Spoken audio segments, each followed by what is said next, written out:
妹妹从缅甸给我带过来的特产小吃全部都被强哥扔掉了，气死我了！姐妹们，欢迎大家收看我远嫁中国的日常生活。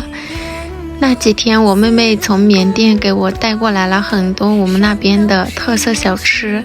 其中的一些零食它是有味道的，然后它就是闻起来很臭，就像螺蛳粉一样，但是吃起来特别的香，我很喜欢吃，好多年都没有吃到那个味道了。好不容易我妹妹给我带了一点，结果我回来的时候找不到啦，姐妹们谁懂啊？就是我回去找的时候，我找啊找不到，然后强哥说你找什么？我说我找我妹妹给我带的那些东西啊。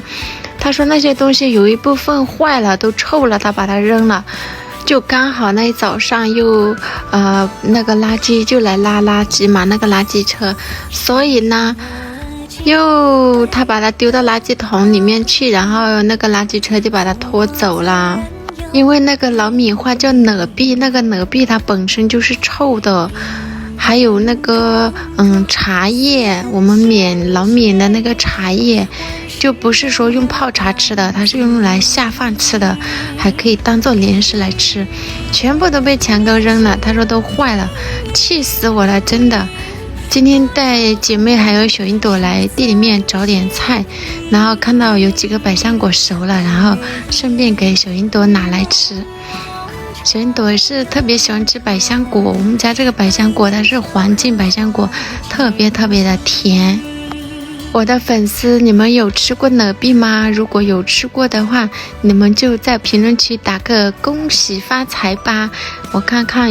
我的粉丝有多少是我们缅甸那边的小姐妹。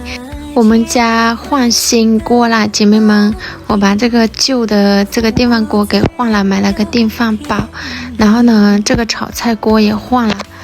那个锅是没有烂，但是每次粉丝看到都说你家锅都掉漆了，都掉色了，都还没有换，所以呢今天就给它换了。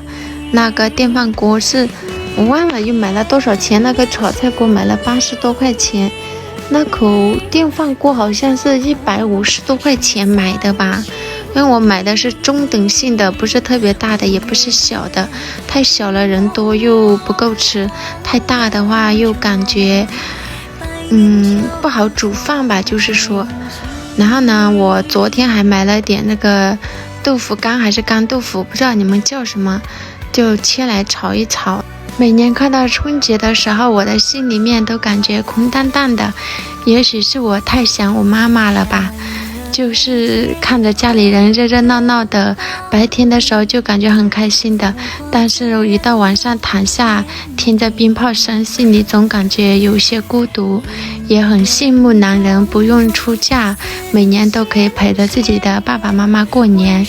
我心里都有点吃醋吧，就是说也感觉做男人真的很幸福的，压力又小，不像做女人又要赚钱养家，还要带孩子，还要做家务，还要有很多的事情。男人的话就会轻松一点吧，就只用做一样就行了。